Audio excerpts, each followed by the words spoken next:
नमस्कार, आप देख रहे हैं खबर प्रयागराज से असबाबे हिंदुस्तान की।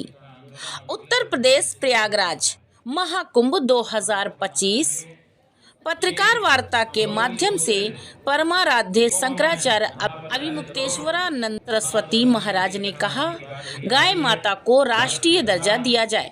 उन्होंने 31 दिन का समय दिया है। यदि ऐसा नहीं होता है तो 17 मार्च को गौ प्रतिष्ठा होगी। आपको बता दें कि निर्णायक दिवस कुंभ का अमृत जल और गौ प्रतिष्ठा महायज्ञ की भस्म लेकर आगामी 12 फरवरी 2025 को गौ भक्त श्री सचिन जी के नेतृत्व में एक पद यात्रा विभिन्न स्थानों पर होते हुए 17 मार्च गौ प्रतिष्ठा निर्णायक दिवस पर दिल्ली पहुंचेगी। इस यात्रा का उद्देश्य जन जन तक गौ रक्षा के लिए जन जागृति लाना और निर्णायक दिवस की बात का प्रतिदिन स्मरण कराना है।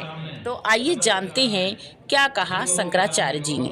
ऐसे हिंदू की सरकार है कि गाय काटी जा रही है और उसका मांस बेचा जा रहा है। ये क्यों हो रहा है? यही तो सबसे बड़ा सवाल है। और इसीलिए तो हम जवाब चाहते हैं कि भाई बताओ, देखो हमने सिद्धांत निर्णय किया, परम धर्म संसद में प्रस्ताव आया कि जो गौ हत्या से जुड़ा हुआ है, चाहे प्रत्यक्ष चाहे अप्रत्यक्ष, वो हिंदू नहीं हो सकता, और जो हिंदू है वो ऐसा कर नहीं सकता। तो अब तो ये साफ करना पड़ेगा ना कि ये सरकार हिंदू है कि नहीं है। अगर हिंदू है तो ऐसा कर नहीं सकती, लेकिन कर रही है, इसका मतलब ये हिंदू नहीं है। तो इसी के लिए 33 दिन है, साफ हो जाए कि ये हिंदू है कि नहीं है। यही बात, यही तो साफ होना है और उसी के आधार पर देश की जनता को गौ देना है। चलो 35 दिन का समय है, हम केंद्र सरकार को इस बारे में स्पष्टता के लिए देंगे और रोज हम काम करते हुए मिलते जाएंगे। 17 मार्च को जैसे ही 35 दिन पूरा होगा, दिल्ली में एक दिन बैठेंगे हम लोग पूरे दिन, सवेरे से 7 बजे से शाम को 5 बजे तक। और तब तक भी अगर केंद्र सरकार की ओर से इस बारे में कोई बात नहीं आती है तो फिर हम लोग निर्णय लेंगे कि हमको अब गौ माता की रक्षा के लिए ऐसे चरण में जाना है।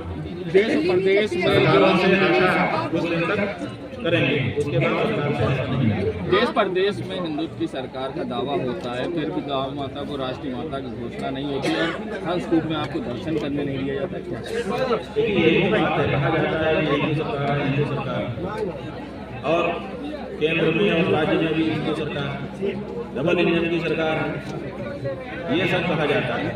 देखिए, एक हिंदू सरकार हो और गाय काटी जाए, उसके मांस को गोटी गोटी करके पैकेट में बंद करके डॉलर के लिए बेचा जाए, कैसे हो सकता है? कोई भी हिंदू जो अपने आप को हिंदू मानता होगा, कमजोर हिंदू भी होगा, कम से कम गाय को काट करके बेच करके डॉलर में कमाए। लेकिन अगर सरकारें कमा रही हैं तो उनको हम हिंदू सरकार कैसे कह सकते हैं? इसीलिए हम लोग ये चाहते हैं कि इस बारे में स्पष्टता होनी चाहिए।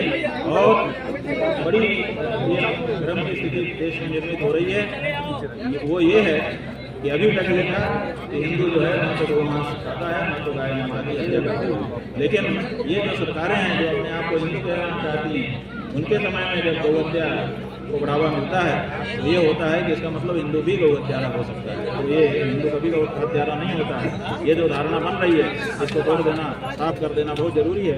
और इसीलिए हम लोगों ने 35 दिन का समय कल के दिन से गिन करके लिया है। केंद्र सरकार को 17 मार्च को अंतिम दिन होगा, इस दिन तक उनको स्पष्ट कर देना है कि गाय के बारे में उनके मन में क्या प्रोटोकॉल को लेकर सवाल उठ रहे हैं, उसको किस तरह से सभी खबरों को देखने के लिए जुड़े रहिए असबाबे हिंदुस्तान न्यूज चैनल से।